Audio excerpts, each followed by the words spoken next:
Fala galera, beleza? Aqui é o professor Douglas Alcântara e vamos continuar aqui resolvendo as questões do Enem 2021. Caso vocês tenham alguma dúvida, deixa aí nos comentários que a gente responde, beleza? Bom, questão 92 diz o seguinte: o sino dos ventos é composto por várias barras metálicas de mesmo material e espessura, mas de comprimentos diferentes conforme a figura. Considere F1 e V1, respectivamente, como a frequência fundamental e a velocidade de propagação do som emitido pela barra menor, de comprimento menor. E F2 e V2 são as mesmas grandezas, ou seja, frequência e velocidade, do som emitido pela barra de maior comprimento. Então, aqui a gente vê na figurinha que está ao lado, várias barrinhas, nós vamos ter a menor delas e a maior delas, e são essas duas que a questão está trabalhando. Vamos lá. As relações entre as frequências fundamentais e entre as velocidades de propagação são, respectivamente. Então, pessoal, vamos falar da velocidade de propagação. Bom, no caso, tanto para o tubo menor quanto para o tubo maior, o meio é o mesmo, tá certo? E vamos lembrar que velocidade de propagação da onda, V, ela depende de quem, professor? A velocidade de propagação, ela depende do meio. Ou seja, como os dois, tanto o tubo maior quanto o tubo menor, eles estão no ar, ou seja, o meio é o mesmo, a gente pode concluir, pessoal, que a velocidade do tubo 1 vai ser igual à velocidade do tubo 2. Por quê, professor? Porque o meio de propagação é o mesmo para os dois. Beleza? Prontinho. Então a gente já tem aqui, primeira parte da questão feita. Tranquilo? Agora vamos olhar para as frequências. Bom, a gente vai considerar, na verdade, os dois tubos, eles funcionam como tubos de extremidades abertas. Então, como é que vai ser o esquema? Vamos imaginar aqui os dois tubos. Vou descer um pouquinho aqui.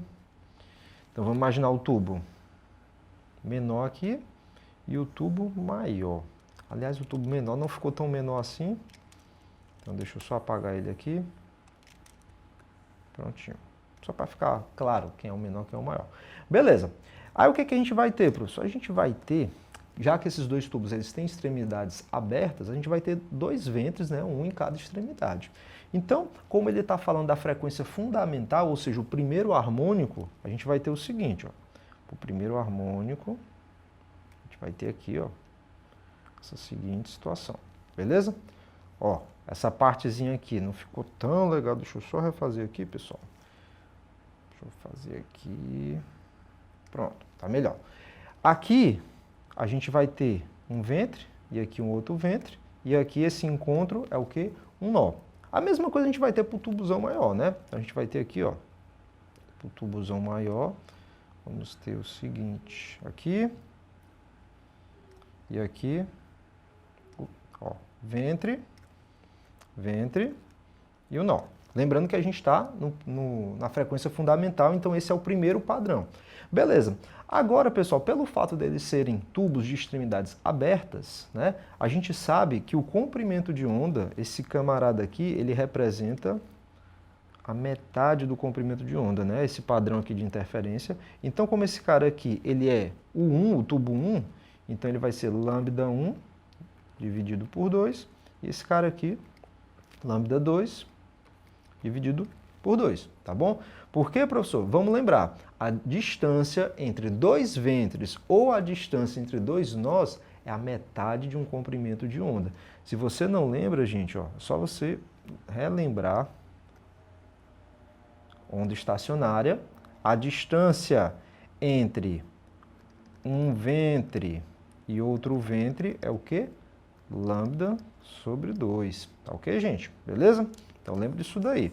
Bom, com isso, a gente sabe que aqui, é o L1, que é o comprimento do tubo 1, e aqui o L2, que é o comprimento do tubo 2. Vamos colocar isso em termos da frequência. E aí, professor, onde é que a gente coloca a frequência aqui? É só a gente lembrar da equação fundamental da ondulatória, que diz o quê?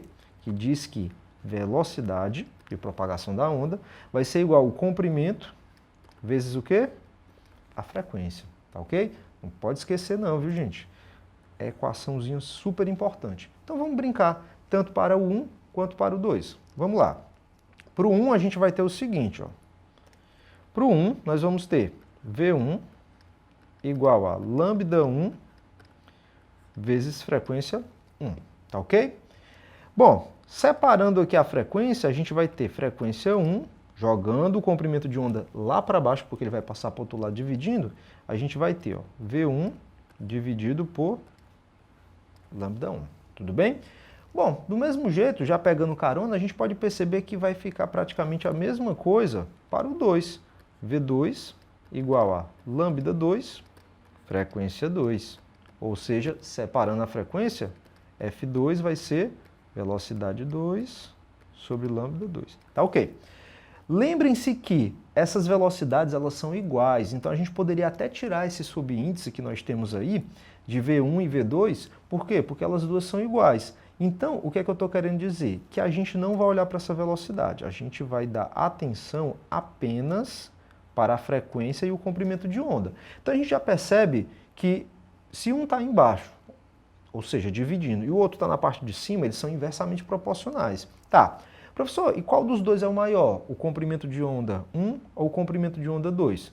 Gente, se vocês derem uma olhada aqui, a gente percebe que o comprimento do 2 é maior do que o do 1. Vocês conseguem perceber isso? Ó? Claramente, olhando aqui na figura, olhando essas frequências fundamentais, a gente pode concluir que, olha só, lambda 2 é maior do que lambda 1.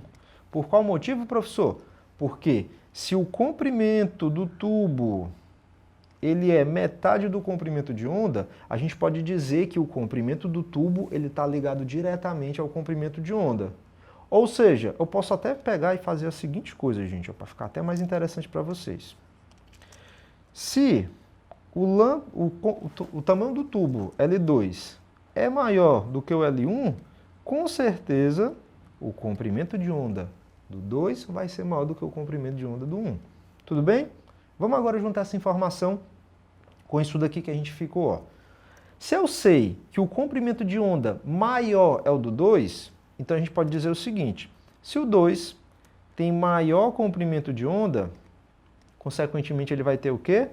Menor frequência. Concorda comigo? E para o 1, se o 1 ele tem o menor comprimento de onda, ele vai ter consequentemente o quê? A maior frequência. Com isso a gente conclui que, vamos juntar aqui as informações, frequência do 1 é maior do que a frequência do 2 e as velocidades são iguais, né? Velocidade de 1 é igual à velocidade do 2. Prontinho, gente. Essa daqui é a nossa resposta. E onde é que a gente tem isso, galera? A gente tem isso justamente no item D de dado. Frequência 1 maior do que a frequência 2 e a velocidade de 1 igual à velocidade 2.